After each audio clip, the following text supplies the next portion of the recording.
Okay, today I want to tie the Royal Wulff, but this is going to be a variant.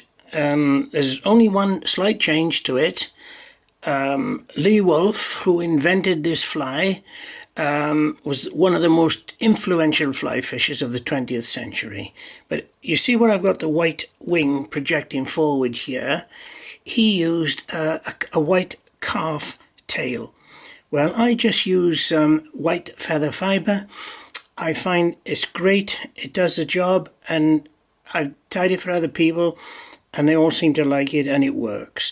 But if I'm not sticking exactly to the pattern that Wulff invented, well, it's got to be called a variant then. Now, Wulff, very influential, as I say, and his range of dry flies can be seen all over the world. Very popular in North America, this particular fly, as a dry fly for salmon. And very good in the UK as a dry fly for trout. And maybe salmon, who knows. Okay, here we go. The hook is a size 12. And I've already waxed the silk. Now this wing is the part that sort of is the difference, and I'll just start it here. Whoops. Forward then back. Fingers and thumbs a bit here today. Okay, I put the wing on first, and I just use a feather like this, and I just cut out a section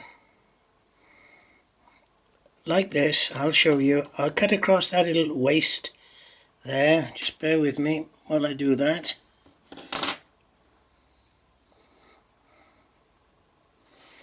And then I draw it forward.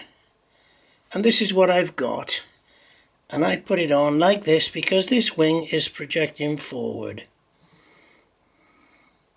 So I put it on with a couple of loose sort of turns and I draw it through to the desired sort of length. The thing is, the wing really is for visibility for the angler to be able to see it. So you see how I'm concentrating there to get the right size wing. Now I've got that tied down. There's the wing. I'll put a few winds in front. Help it to stand up a bit, and I'll get back here and I'll cut this waist off with a tapered cut like that. Okay, now that is the wing, and it's, as I say, it's mainly there for the angler to watch the fly as it comes back down towards him. Now the tail is brown bucktail. So I cut a bit of brown bucktail like this, which I cut off, and I'm going to get out the rubbish that's up the front here, like this.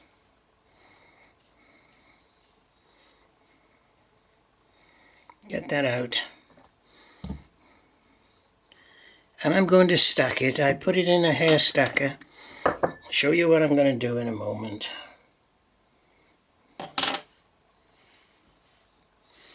This is a hair stacker. Put the bucktail in like that. Drop it in. I'm not doing a very good job of this. And now I've dropped the bucktail in the hair stacker, and I tap it on the bench to get the tips lined up. You see how the tips are now lined up there? So I get them out like this. This is going to be the tail. So I'm going to cut off these big thick stubs here. Ready to put the tail on. This bucktail is very good, it floats well.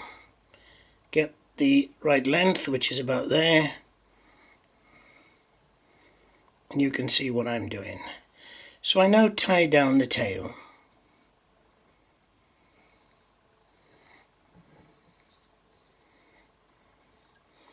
Got a few stubs of buck there which I'm going to try to cut off because they may interfere with the wing. Okay, that's okay. I've got the tail on and I've tied that down pretty good. Now the body is in three parts: peacock herl, red floss and peacock herl. So I'll put the peacock herl on now. It's bog standard peacock herl. For this I just use 2 strands. Sorry I'm off camera. Just get 2 strands together.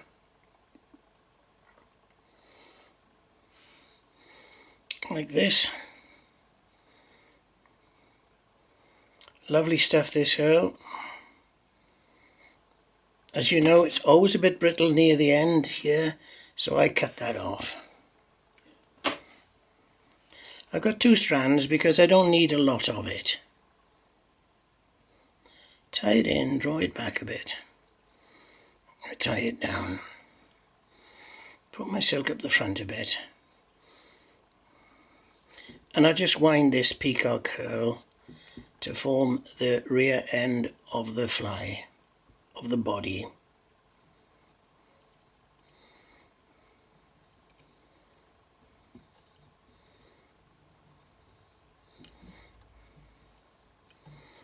It's just a sort of a lump at the back, but it's a very pretty fly and it makes a very pretty body.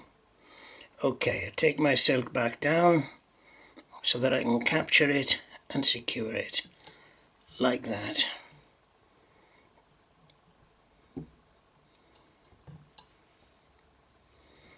Remove the surplus.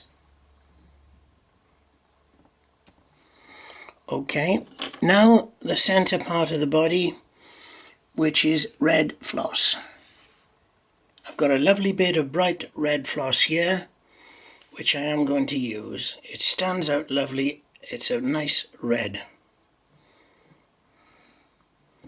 So I tie this in, draw it back,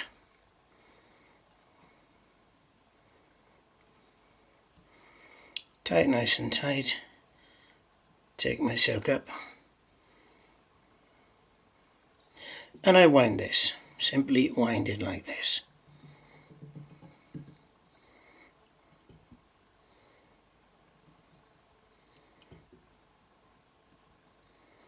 Makes a very attractive body, this.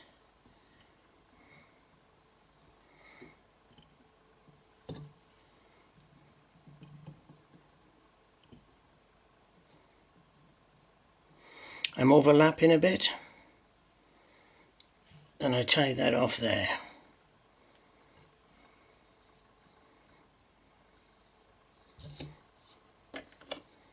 And remove the surplus floss. Now back to peacock herl. Another 2 pieces.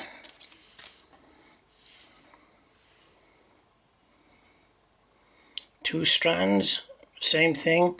Remove the tips. Always brittle, always snap. If you don't do that, tie them in like this, draw them back.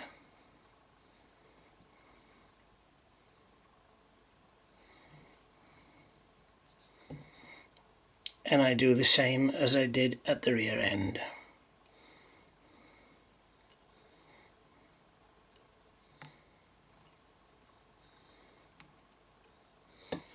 Okay, that's it. Secure it.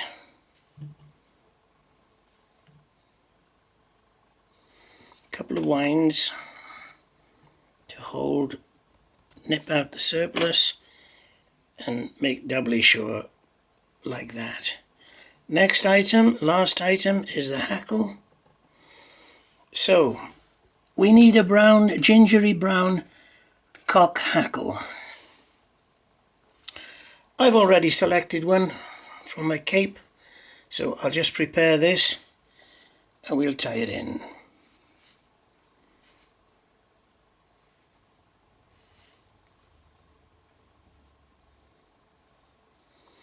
Just to show you what I'm doing, I've just taken the fluff off the bottom end there to use this, the best part of the hackle.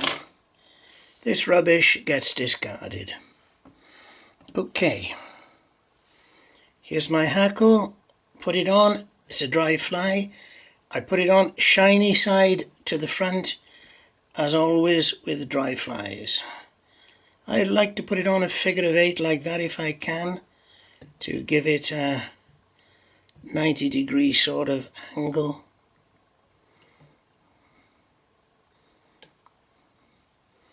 Crossing over once or twice if I can. Okay, now the stalk, see the stalk?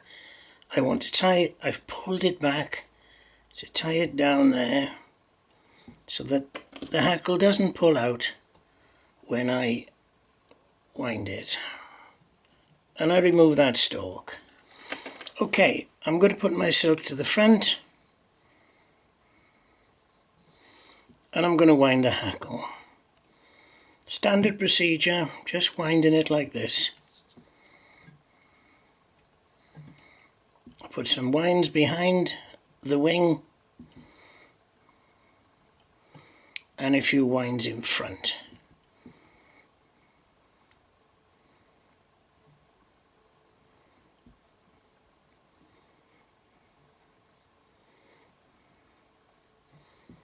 You see how things are going? Hope you can.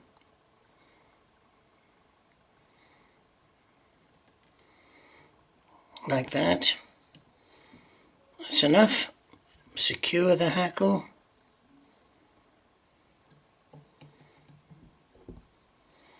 With a couple of temporary winds. Nip the hackle off.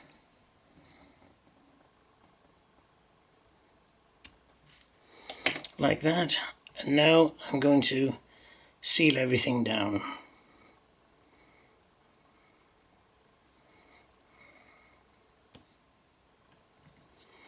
One little fibre there, won't do any harm. I'll try to remove him.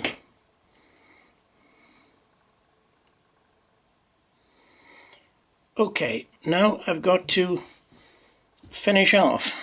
I've got a little tool here which quite honestly is just a tube from a tube fly stuck into a piece of a pen, and this is a useful tool for putting on a sort of half hitch or so to keep these hackles back, to expose the head. Just see it sliding down, just to expose that head for me to put on the whip finish. And another thing I want to show you, a little tool that I've made up. This is from a toothpick, a plastic toothpick. I've shortened it and I've put a cut down the full length of it. So I'm just going to show you how you can use it for finishing a fly like this. You push it over and your silk will pass in the cut, and that now will enable me to put on a whip finish. Useful little tool. I found it useful when I was, before I had as much experience. Putting on a whip finish, capturing this top one, only need about 3, I think I put 4, doesn't matter. My needle in the loop and I draw it up, and that secures everything. I'm going to cut the silk, and I see I've got one stray one this side, one stray fibre. I'll remove that as well. And now while it's in that situation, I'm going to varnish the head because it's nicely exposed. So I get my thin Vineyards varnish, which is nice and thin. I dip my dubbing needle in and I just touch the head, the windings on the head, just like this. And that's the head varnished. As usual, we've got to clear the eye. I'm putting the top on the varnish, while it's exposed with my modified toothpick, pick up an old hackle and I clear the eye like that. Can remove the toothpick and have another look at the fly. And that's the Royal Wulff. Very popular in North America. Lee Wulff, very, very well known, influential dry fly angler and a very proficient caster, fly caster. I think his wife still gives lessons. Okay, that's all I want to show you today. I hope that came out clear and it's not too complicated. So I thank you for watching. So it's goodbye for me. Good fishing from Peter Ross on Fly Tying.